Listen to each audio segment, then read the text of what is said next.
Y los IBC grandes pueden buscar en su Biblia, en el libro de Apocalipsis, capítulo 2. Apocalipsis, capítulo 2.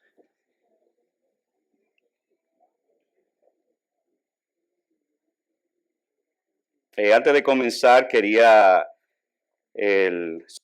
a los que están visitándonos, como hemos hecho, pero tengo aquí en la iglesia, tenemos una visita especial de lo que, como Pastor Félix dice, mi gente amada, pues estos son mi gente amada de Atlanta, que vinieron desde Atlanta, de lejos de allá, del país de Atlanta, hasta aquí para visitarnos un momento.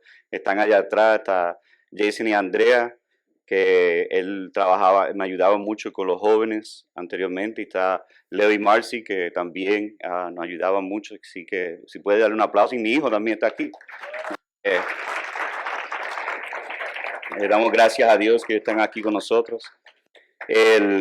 Y también quiero darle gracias a la iglesia porque, como ustedes saben, tuve unos días un poco difíciles y quiero darle gracias por el amor y cariño y los mensajes que ustedes han dado. De veras, eso nos ha edificado mucho. Cuando estaba quizás el más triste, el punto de más tristeza, era cuando mi celular estaba explotando de mensajes de parte de ustedes. Su mensaje. Y yo creo que este micrófono, yo creo que hay un demonio por ahí que está como trayendo algo aquí con estos micrófonos.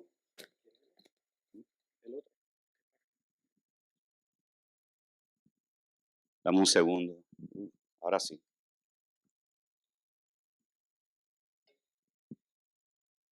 Así que quiero darle gracias a los que estaban pendientes a nosotros, a mi esposa y yo. Fue duro y difícil, pero ustedes de veras han mostrado que ustedes como iglesia son realmente, somos más que iglesia, somos una familia. Y gracias por llorar conmigo. Lo aprecio mucho, ese amor y cariño que nos dieron. Y me gustaría haber visitado más a Puerto Rico, mi isla, cuando estaba allí 2 semanas, pero desafortunadamente no pude realmente disfrutar de la isla del encanto. Pero hay varias cosas que cuando Dios me da la oportunidad de ir a Puerto Rico, poder disfrutar. Y hay un árbol en específico que me encanta ver. Es como el símbolo de nuestra isla. El árbol se llama el flamboyán. Y es un árbol que tiene unas florecitas pequeñas, pero a través de todo el árbol puede ser rojo, blanco, hasta azul. Y es grande y se ve bien bonito. Yo quería como que llevarme uno. No grande, obviamente, pero quería llevarme una semilla y sembrarlo aquí. Y en eso yo estoy hablando con mi esposa y había una familia de mi hermano y su esposa y estamos hablando y mi hermano me dijo, ¿sabe el problema con ese árbol tan lindo que es? Pero siempre, por una razón u otra, le llega a comején. Comején son como termitas y se lo comen de adentro por fuera, pero nadie lo ve. ¿Sabe? Tú ves este árbol, se ve precioso el árbol, pero algo se lo está comiendo por dentro. Y después de un momento como que cae el árbol. Y, bueno, al saber eso yo dije, bueno, mejor no, porque yo no quiero termitas en mi casa, no quiero comején. Pero es interesante que algo tan bonito que se ve a distancia se esté corrompiendo por dentro. Eso es exactamente lo que vamos a ver en este día de la iglesia de Pérgamo. Una iglesia que se ve bonito por fuera, se está haciendo todo lo que debe de hacer, pero en su interior, en su adentro, dentro de la iglesia, se está corrompiendo. Y Jesús nos da a nosotros no solamente cómo debemos de velar por eso, pero nos da el antídoto en contra de una corrupción interna, no solamente de una iglesia, pero también de nosotros. Así que si tiene su Biblia, estamos en Apocalipsis capítulo 2, vamos a leer del versículo 12 hasta el versículo 17. Y dice así en nombre del Padre, Hijo y Espíritu Santo. Escribe al ángel de la iglesia en Pérgamo, el que tiene la espada aguda de 2 filos, dice esto. Yo sé dónde moras, donde está el trono de Satanás. Guardas fielmente mi nombre y no has negado mi fe. Aun en los días de Antipas, mi testigo, mi siervo fiel, que fue muerto entre ustedes, donde mora Satanás. Pero tengo unas pocas cosas contra ti. Porque tienes ahí a los que mantienen la doctrina de Balaam, que enseñaba a Balac a poner tropiezo ante los israelitas, a comer cosas sacrificadas a los ídolos y a cometer actos de inmoralidad. Así tú también tienes algunos de la misma manera que mantienen la doctrina de los nicolaitas. Por tanto, arrepiéntete, si no, vendré a ti pronto y pelearé contra ellos con la espada de mi boca. El que tiene oído, oiga lo que el Espíritu dice a las iglesias. Al vencer le daré del maná escondido y le daré una piedrecita blanca. Y grabado en la piedrecita un nombre nuevo, el cual nadie conoce el cual nadie conoce sino aquel que lo recibe. Oremos. Oh Señor, te rogamos en esta mañana y casi tarde que tú obres. Abre nuestro entendimiento. Ayúdanos a poder ver si estamos infectados con falsa doctrina. Te rogamos, Señor, si hay una manipulación del mundo en nosotros, si el mundo está tratando también de manipularlos, te ruego en el nombre de Jesús que tu espíritu, tal como acabamos de leer, que tu espíritu nos dé oídos para oír. Ayúdanos, Señor, te lo pedimos en el nombre de Jesús. Amén. En este día vamos a estar viendo cómo una iglesia puede ser apático con la disciplina, permisivos con la influencia del mundo y las consecuencias de no ser obedientes. Y vamos a seguir el mismo formato que hemos visto en los últimos dos sermones acerca de las dos iglesias, Éfeso y Esmirna. Vamos a ver la introducción, vamos a ver la evaluación o diagnóstico de la iglesia, el antídoto o solución de la iglesia y la promesa para el vencedor. Ahora, es interesante que los de Éfeso vemos una iglesia con doctrina sana, pero sin amor.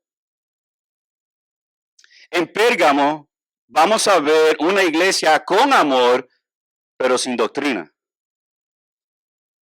También vimos la semana pasada una iglesia en Esmirna que estaba en el mundo, pero el mundo no estaba dentro de ellos. Ellos estaban recibiendo ataques de afuera, pero Pérgamo está recibiendo ataques de adentro. Así que vemos no solamente en estos versículos, en este capítulo 2, y vamos a ver el capítulo 3 luego, cómo no solamente las iglesias pueden caer en un peligro de amenazas de manera sutil, pero también vamos a ver cómo vemos ataques de afuera. En este caso vemos una iglesia que está siendo atacada de adentro hacia afuera, como el comején en mi país, que nadie lo ve, pero está poco a poco comiéndose el árbol hasta que el árbol por fin cae a su destrucción. Entonces vemos primeramente la introducción de Jesús. Vemos a quién está dirigido. Está dirigido el destinatario, es el ángel de la iglesia en Pérgamo. Ahora, la palabra ángel significa mensajero. En otras palabras, se está dirigiendo hacia el pastor de la iglesia de Pérgamo. Este pastor tiene una responsabilidad de comunicar lo que el Señor Jesucristo quiere decirle a la iglesia, a su iglesia. Una iglesia que está en medio de una ciudad que vamos a ver que está donde Satanás está gobernando. O sea que dice que es el trono de Satanás y vamos a hablar un poquito más de eso. Así que este pastor tiene la responsabilidad de hablar a su pueblo acerca de unas cosas que Jesús está observando acerca de su iglesia. Y él demanda que ellos respondan a este mensaje. Sabe que no pueden ser indiferentes al mensaje de Jesús. Igual manera, nosotros, y note como el versículo 17 dice, el que tiene oído, oiga lo que el Espíritu dice a las iglesias. Porque este mensaje no es solamente para Pérgamo, este mensaje es para las iglesias. Y si usted es creyente, presta atención. El Espíritu de oídos para escuchar. Entonces Jesús se presenta como aquel, el que tiene la espada aguda de dos filos. Pérgamo era una ciudad que tenía una devoción a los romanos. Está en Asia. Era la capital de todo Asia. Ellos estaban aproximadamente 45 minutos al norte de Esmirna. Y estaban en un lugar donde era estratégico para poder gobernar todo Asia. Y ellos tenían una devoción a los romanos, a tal punto que tenían templos de todos los dioses mayores de los romanos. Y tenían un templo específico para adorar el emperador romano. Entonces vemos que esta ciudad tenía una devoción. Esto era el Washington, D.C. de Asia. Tenían una devoción, no solamente era la capital, pero tenía una devoción estricta adorando al emperador. Entonces el gobernador de Asia estaba ubicado en esta ciudad. Una manera de que el mundo puede entrar en la iglesia es perder la mirada en la política. Pero ellos no lo hicieron. Pero yo creo que vale la pena por lo menos mencionarlo. Hace varios meses atrás vimos en este país cuán bárbaro la gente puede ser en la política. Cuán no cristiano. Estoy hablando de los cristianos, estoy hablando de los de afuera. Los de afuera están comportándose como los de afuera. Estoy hablando de la iglesia. Hay veces en la iglesia vimos cuán bárbaro la gente se comportaron unos con otros por causa de la política. No debemos estar mirando la política como nuestra esperanza. Nuestra esperanza viene de uno mayor que la política, que es Cristo Jesús, nuestro Señor. Hemos visto iglesias que predican más un candidato político que Cristo y ponen su esperanza en un presidente en vez del Señor. Yo espero que eso no sea el caso de ninguno aquí, que pensaban que, bueno, si gana este candidato, las cosas nos va a ir mejor. Y déjame decirle, mientras tú seas cristiano, nada te va a ir mejor aquí en la tierra. Porque nuestra esperanza está en uno mayor que cualquier candidato. Entonces, vemos una descripción de Jesús. Dice, el que tiene la espada aguda de dos filos. La espada este tipo de espada de dos filos parece una lengua. Y simboliza una acción decisiva, inmediata, a los que oponen a Cristo. Así que cuando Jesús se presenta de esta manera, Él está presentándose como uno que tiene autoridad y que va a hacer algo inmediato. Y lo vamos a ver en unos momentos, cómo Jesús va a responder a esta amenaza interna. Él no lo va a hacer pasivo o de lejos o en mucho tiempo, sino lo va a hacer inmediatamente. Pedro le está dando oportunidad para arrepentirse a la iglesia de Pérgamo. Jesús es tan poderoso que con solamente hablar, las naciones serán destruidas.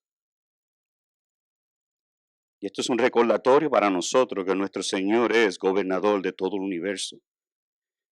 No podemos reemplazar al Señor de señores del universo por un mero hombre.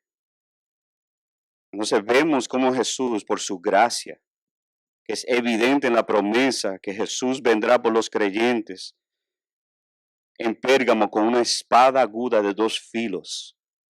Ahora, ¿qué significa eso? Eso significa que Jesús va a venir con poder para librarlos y protegerlos, y también el otro lado de la espada, juicio para confrontar y castigar la maldad. Entonces, tenemos dos partes de esta espada.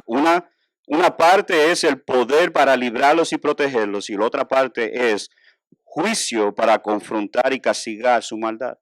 Asimismo es la palabra de Dios. La palabra de Dios hace dos cosas. Una nos trae convicción de pecado y otra nos trae descanso en el alma. Nos trae gozo y felicidad, pero a la misma vez nos confronta con lo que somos verdaderamente. Yo creo que por eso muchos no quieren leer su Biblia, porque saben que cuando tú abres esta palabra hay un espejo y está mostrando quién tú eres verdaderamente.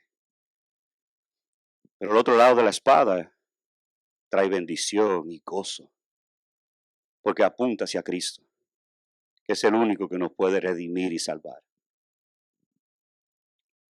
Así con esa introducción vamos a ver entonces la evaluación, el diagnóstico de la iglesia, lo vemos en los versículos 13 al 15. Jesucristo dice que Él sabe dónde ellos están. Amados, si hay alguien que sabe nuestra condición es Cristo. Yo creo que a veces nosotros pasamos por alto la realidad de que Jesús sabe lo que tú estás sufriendo ahora. Él entiende, Él sabe lo que estás haciendo, Él sabe dónde tú estás, Él sabe tu condición ahora y Él sabe qué está pasando en esta iglesia en Pérgamo, Él sabe dónde están ubicados, ellos están ubicados en el mismo centro del trono de Satanás.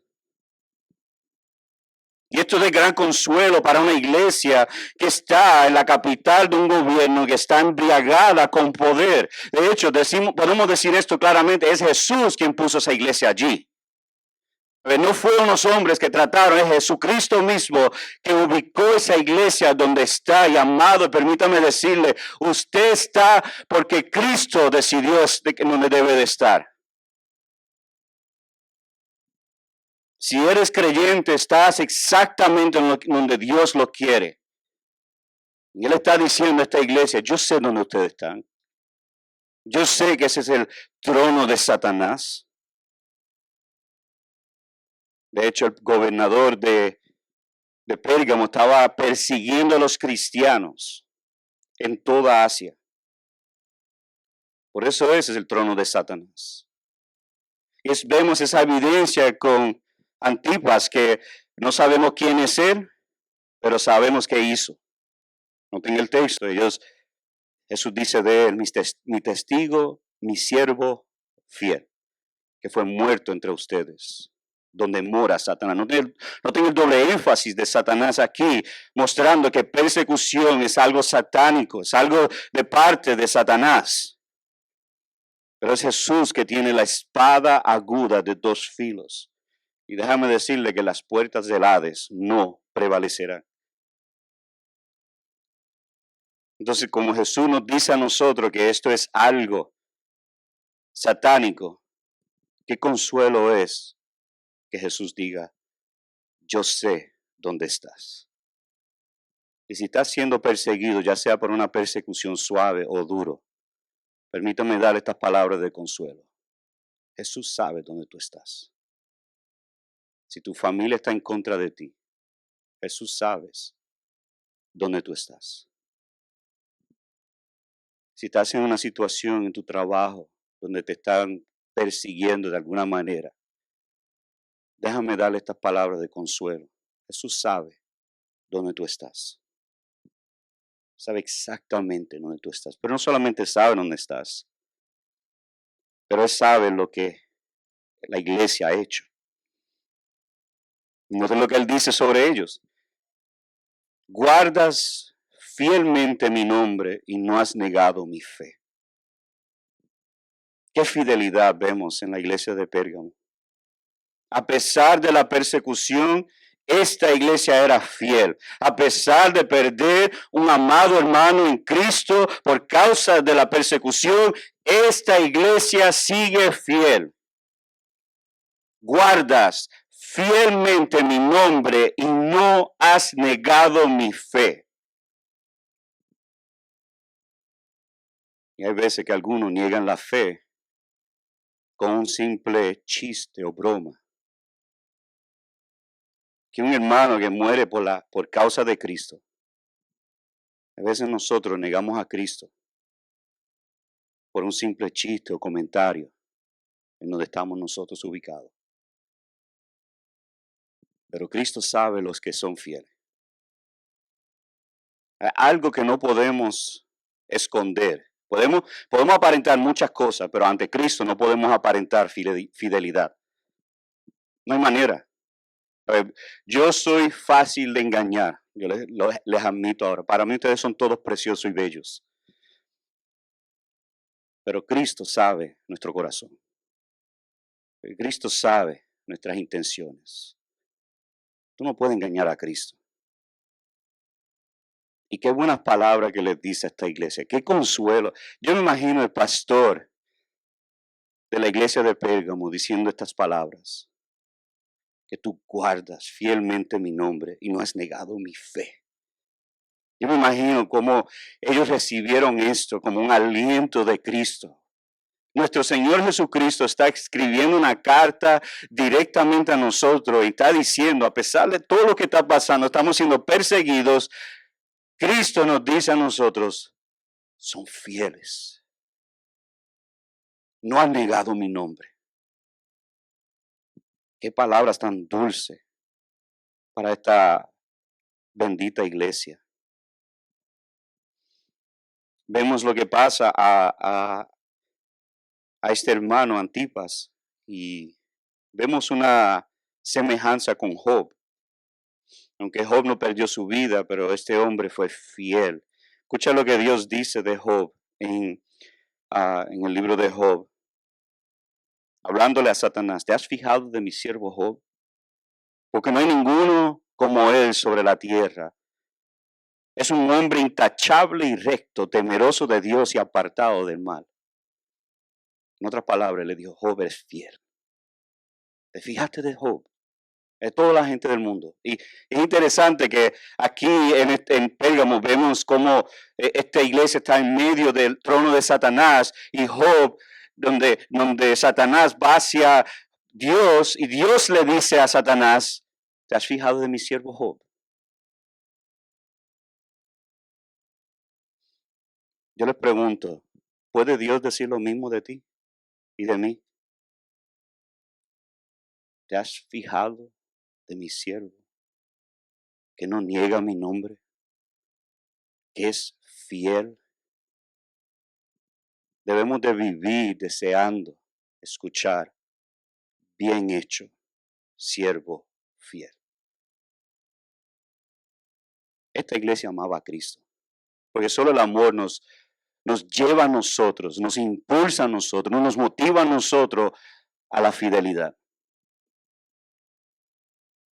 Entonces la pregunta que yo hago es, ¿qué dirá Jesús de ti? Este Julio guarda fielmente mi nombre y no ha negado mi fe. Pueden decir de ti en el trabajo, ¿te importa más ser fiel a Cristo que fiel a las riquezas? Pueden decir de ti que sirves a Jesús con integridad como esposa, como esposo, estudiante, o empleado o empresario. ¿Te es fácil faltar a venir a la iglesia para ganar más dinero? Ejemplo, déjame darle un ejemplo. Hay personas, y yo creo que todo hombre cristiano sabe su deber a enseñar a sus hijos las escrituras. Pero tú usas la excusa de que, ay, es que yo trabajo muchas horas y necesito ganar más dinero para ayudar a mi familia. O usa la excusa, no vuelvo a la iglesia porque este hermano me hirió.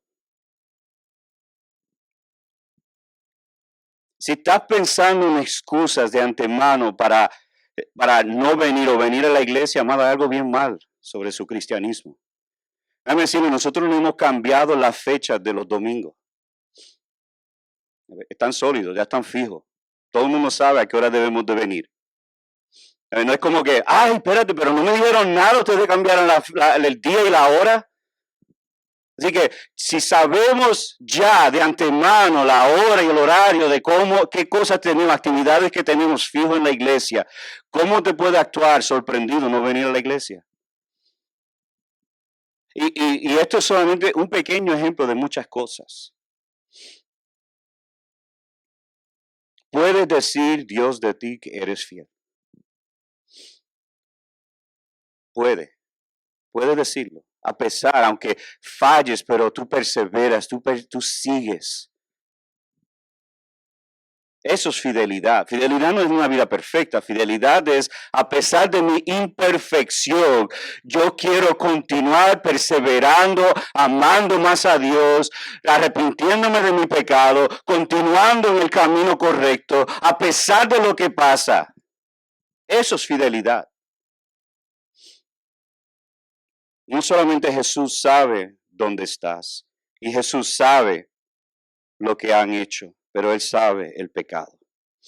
Noten versículos 14 en adelante. Pero tengo unas pocas cosas contra ti. Yo sé que si esto fue dirigido a mí, quizás decía, pero tengo muchas cosas contra ti. Pero a esta iglesia solamente unas pocas cosas. Son fieles,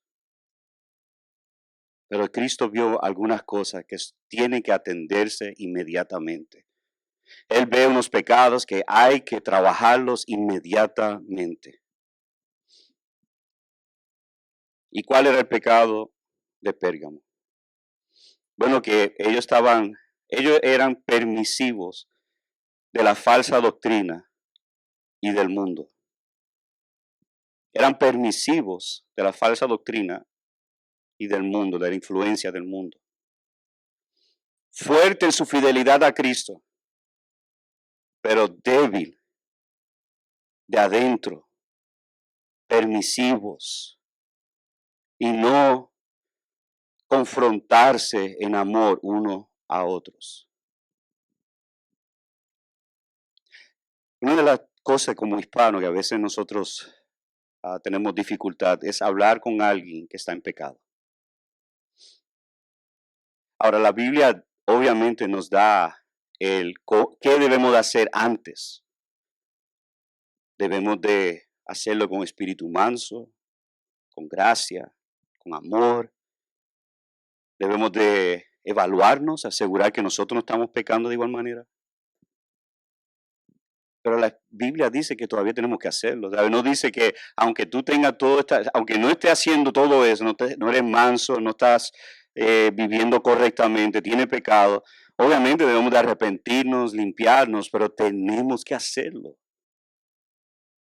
Si usted ve el pecado de otro, eso lo debe llamar inmediatamente al suyo. Para primero arrepentirse, quitar la viga primero, para que pueda ver más claro. Después quitar la pajita del ojo. Pero tú no puedes decir, porque tengo una viga, no lo voy a hacer. No puedo hacerlo, mira esta viga que tengo. Hasta que yo quite esta viga de mi vida, entonces lo hago. No, es que es los dos. No puedes divorciar uno sin el otro, los dos van de la mano, los van juntos. Tenemos que no solamente arrepentirnos nosotros mismos, pero tenemos que cuidar el uno y el otro. Y ese es el error que estaba haciendo la iglesia de Pérgamo. No estaban ellos cuidándose unos a otros. Vamos a ver entonces qué es lo que Jesús se refiere a estas dos doctrinas. Hay dos doctrinas falsas que entraron en esta iglesia. En versículo 14 vemos que dice, porque tienes ahí los que mantienen la doctrina de Balaam, que enseñaba a Balac a poner tropiezo ante los israelitas y comer cosas sacrificadas a los ídolos y cometer actos de inmoralidad. Balaam era un falso profeta en el libro de Números, que por amor al dinero fue a maldecir a los israelitas, enviado por Balac, que era el rey de Moab. Ahora, el pueblo de Israel estaba listo por conquistar, si ustedes han leído sus Biblias, espero que sí, saben que Israel estaba en el desierto y ellos estaban derrotando ciertas ciudades poco a poco al llegar a la tierra prometida. Una de esas ciudades era Moab. Moab era una ciudad perversa en toda manera. Y el rey vio y había escuchado de los hijos de Israel que salieron de Egipto y estaban en el desierto y tenía su vista a conquistar a Moab. Entonces el rey lo que hizo fue, déjame contratar a un falso profeta para que le dé una maldición a los israelitas. este falso profeta fue a hacerlo. Bueno, primero él trató de negociarlo y trató de decirle, no, que yo no puedo a menos que Dios me diga, bien espiritual, pero tenía su amor al dinero todavía presente. Él fue, por fin lo convencieron, él fue a maldecir al pueblo de Israel. En el camino, el asno que él tenía, el burro, vio un ángel, pero él no lo podía ver, porque estaba cegado por el dinero, no sé por qué, por su pecado, cualquier cosa que sea. Y el asno le habló. Ahora, ¿cómo eso pasó? Yo no tengo la más mínima idea. Yo tengo una perra que me parece que me habla y yo no entiendo lo que ella me dice hasta que yo le saco lo que... Tengo que darle varias opciones hasta que por fin le puedo descubrir lo que ella quiere. Pero el asno le habló claramente. Y después él ve el ángel, ve la amenaza. Y luego le dice a Balac que no puede hacerlo. Y de hecho, cuando él trata de hacerlo, lo que hace es bendecir al pueblo de Dios en vez de maldecirlo. Pero cuando termina el capítulo 25, vemos algo triste. Perdón, cuando termina el capítulo 24 del libro de Números, el capítulo 25 comienza con Israel prostituyéndose con las hijas de Moab y sacrificando a sus dioses. Y dice que encendió la ira del Señor. Y Jesús nos dice aquí, esta táctica fue de Balaam, que se lo dijo a Balac. Ya que no puedo maldecir al pueblo de Israel, déjame darte otra táctica. Si no podemos destruirlo de afuera para adentro, lo destruimos de adentro por fuera. Y le envió mujeres bonitas y ellas llevaron a los hombres a prostituirse, no solamente físicamente, pero espiritualmente también, adorando a ídolos. Desviaron al pueblo de Dios con placeres mundanas. Mi amado, esta táctica no ha cambiado. Es la misma táctica que Satanás usa. Si no puedes destruir la iglesia como Esmirna de afuera por dentro, la hará de adentro para afuera, trayendo cualquier tipo de falsedad entre medio de los hermanos. De hecho, Pedro también nos dice que la estrategia esa fue de Balaam en 2 de Pedro 2:15. Y es fácil nosotros desviarnos por los placeres mundanos. Es fácil. Tal vez por tu celular, tal vez buscando Facebook y quieres ver algo que te puede motivar en el día de hoy. De momento, 2 o 3 imágenes y te desvía fácilmente. O puede ser una palabra entre hermanos.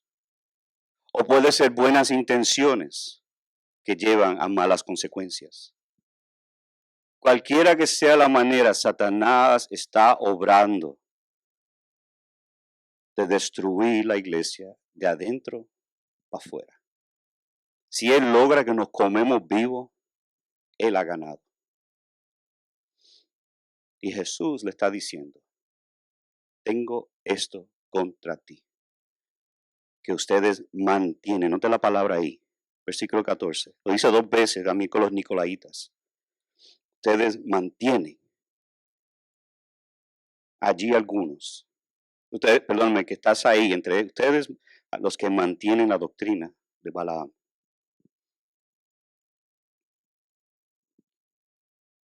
La doctrina de los nicolaitas, de verdad, no sabemos exactamente cuáles son, pero nos parece, de acuerdo al texto, que es muy parecida a la de Balaam.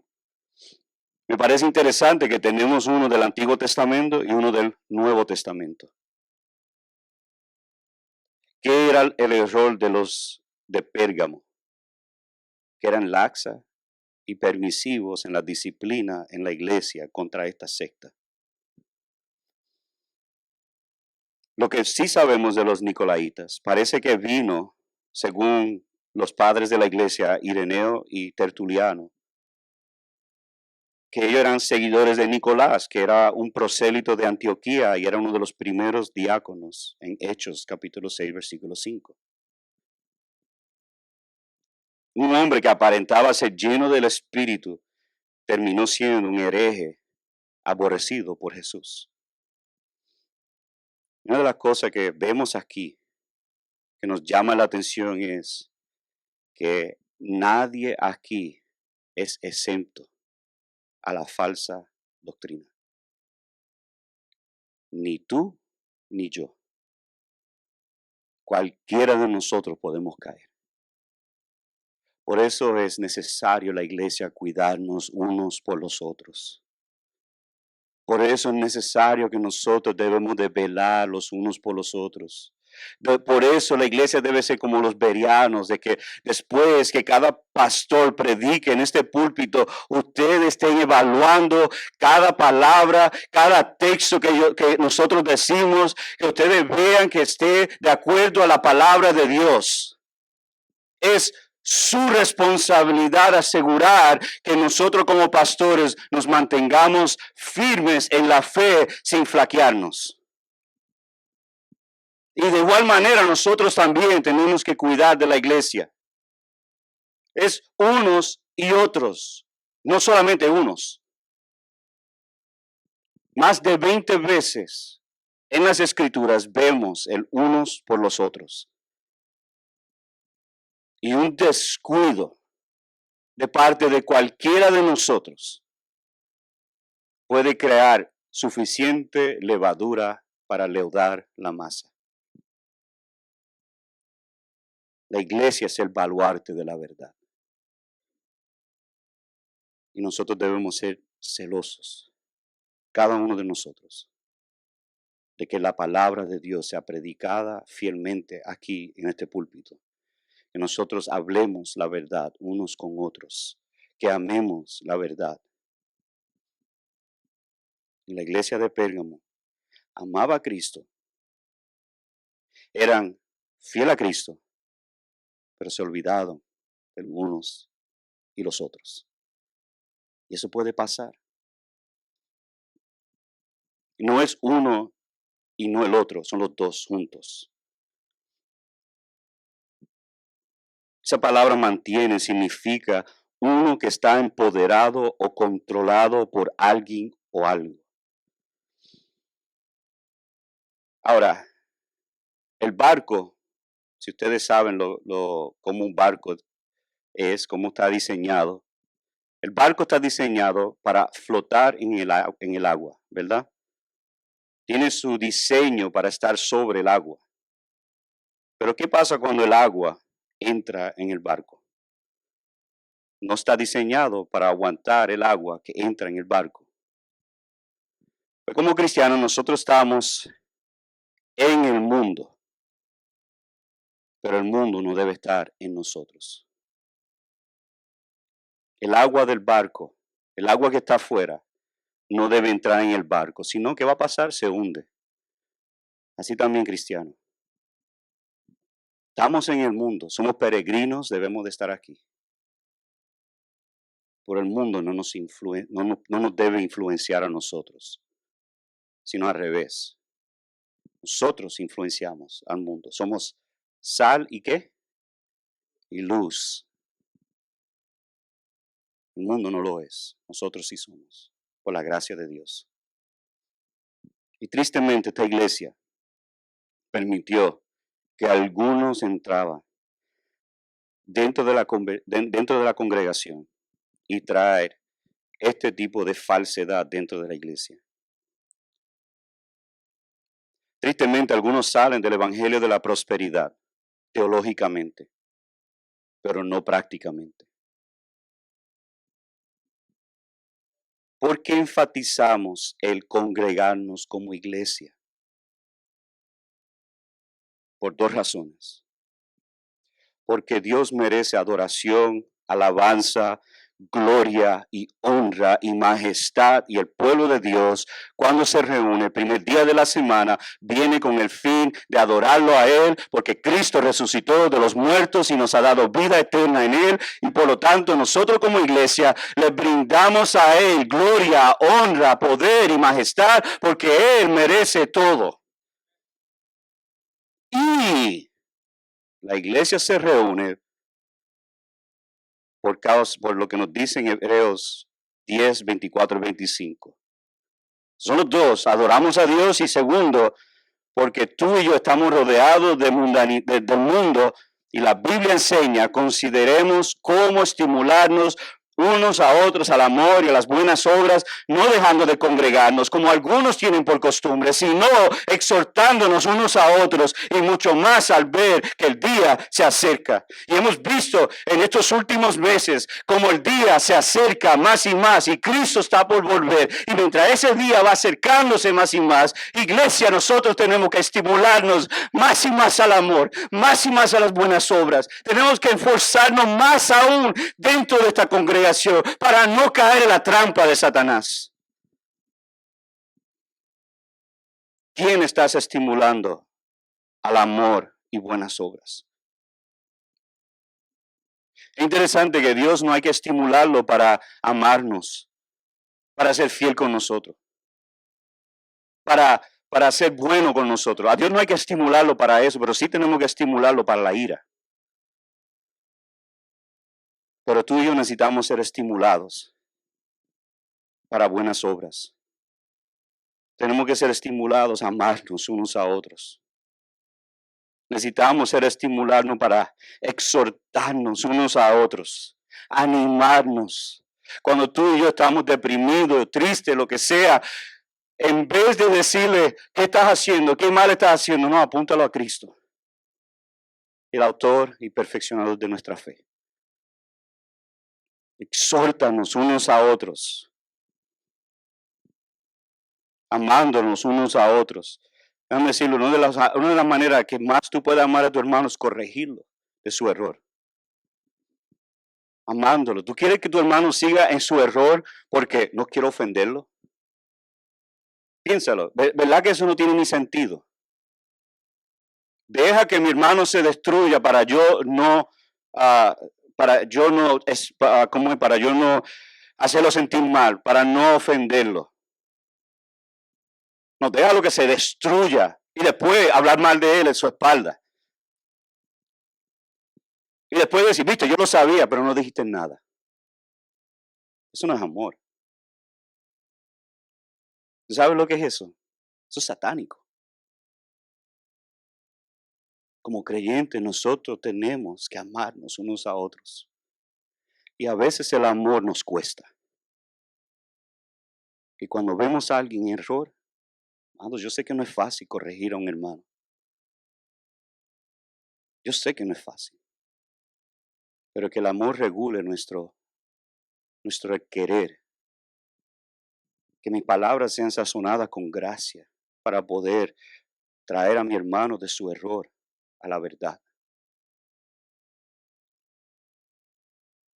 Estas personas son controladas por falsas doctrinas. Y Jesús le está diciendo a la iglesia, yo tengo esto contra ti. No debemos permitirlo, amados. No debemos permitir que la falsedad trate de entrarse aquí. ¿Cuál es la solución? Vemos en versículo 16. Por tanto, primera solución, arrepiéntete. Jesús alaba a los efesios porque aborrecen las obras de los nicolaítas, pero ellos no tenían amor. Los de Pérgamo aman a Jesús, pero no aborrecen las obras de los nicolaítas y de Balaam. ¿Qué deben hacer los de Pérgamo? ¿Qué debemos de hacer, Iglesia Bautista Central, si nosotros hemos sido permisivos con la falsedad? Bueno, Jesús nos da el antídoto, la solución. Arrepiéntete. La iglesia tiene la responsabilidad de corregir a los que están promoviendo falsa doctrina. Y amados, la falsa doctrina es tan sutil que quizá ni sabes que estás diciendo falsedad. Quizá piensas que estás haciéndolo de buenas intenciones, pero posiblemente tu teología está mal, y por eso los miércoles nosotros queremos ayudarnos unos a otros a poder saber qué es la teología correcta, bíblica para el pueblo de Dios. Pero a la misma vez, teología sin práctica es vacía. La teología nos lleva a la práctica. Y buena teología siempre va a ayudar a vivir correctamente. Jesús llama a esta iglesia a arrepentirse de su error.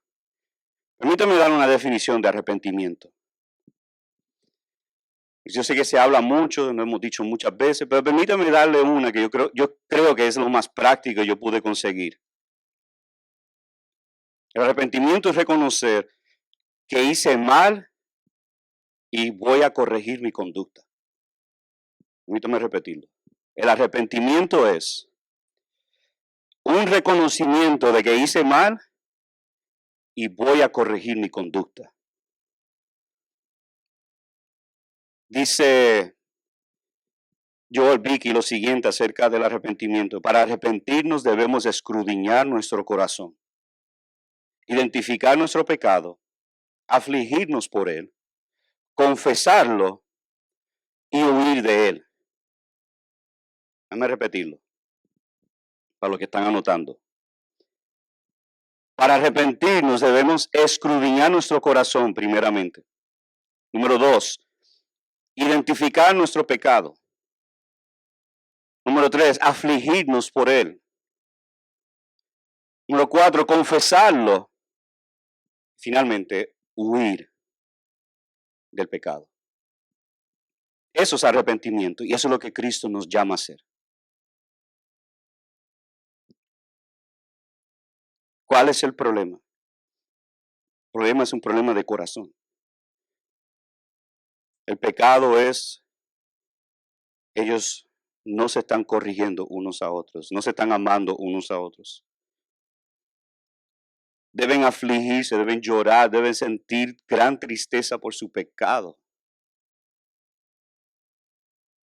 ¿Cuántas veces has llorado ante Dios por tu pecado? ¿Te ha puesto indiferente al pecado? Como es más de lo mismo. Pecado nos debe afligir porque hemos pecado contra un Dios santo, santo, santo, quien nos ama eternamente. Confesarlo, estar de acuerdo con Dios que es pecado. Decirle, Señor, yo entiendo, yo sé que lo que yo he hecho es malo ante tus ojos. Perdóname por mi maldad. Y huir, correr en la dirección contraria de tu pecado. Eso es arrepentimiento. ¿Qué pasa si no lo hacen? Bueno, Cristo nos dice, no tenga el texto. Por tanto, arrepiéntete. Si no, a usted le da escalofrío en esa palabra. A mí como que se me pararon los pelos de la espalda ahora mismo. Si no, vendré a ti pronto y pelearé contra ellos con la espada de mi boca. Vendré a ti pronto. Esto no tiene que ver con la segunda venida. De hecho, esta palabra, esto no debe dar miedo. Esto es juicio rápido. Yo voy a venir. Si ustedes no lo hacen, estoy dando la oportunidad, estoy dando la gracia, estoy dando los recursos, todo lo que ustedes necesitan. Si ustedes no lo hacen, lo haré yo. Wow. Yo me acuerdo una vez, yo estaba trabajando con mi papá. Los que han trabajado con su papá saben que los papás no tenemos mucha paciencia, no sé por qué. Pero mi papá era uno de ellos. Entonces una vez me dijo, hijo, vete a hacer esto. Ahora, era limpiar todo. Nosotros teníamos un árbol de mango. Y en Puerto Rico decimos mango por si acaso, no lo estoy diciendo mal. Y cuando caía, había una peste horrible, y moscas y un montón de cosas.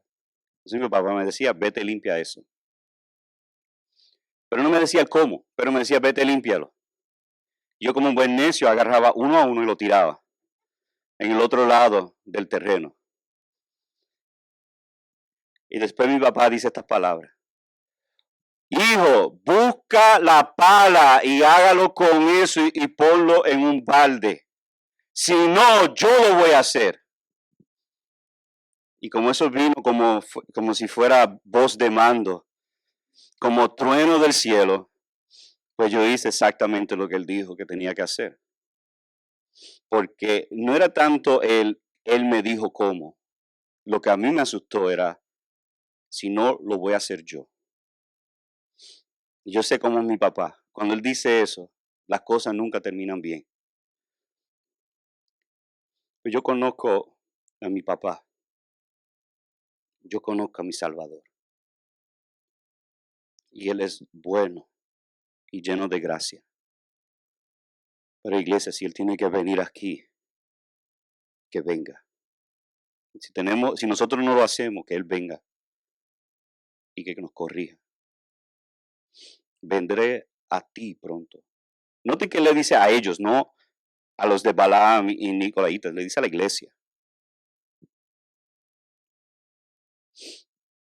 Los hijos de Israel, por no arrepentirse de su pecado, 24,000 murieron por causa de su fornicación e idolatría. Pero vino uno, Finés, el nieto de Aarón, y corrigió el pecado de Israel, y Dios lo alabó. Yo estoy convencido que muchos cristianos y creyentes, muchos cristianos y iglesias, han permitido la levadura de la falsa doctrina en sus iglesias y sus congregaciones o en sus vidas, y Dios ha tenido que hacer algo extremadamente grande para llamarnos la atención. Posiblemente sufrimos por causa del Evangelio, pero hay del que sufre por causa de su pecado. Que no seamos así.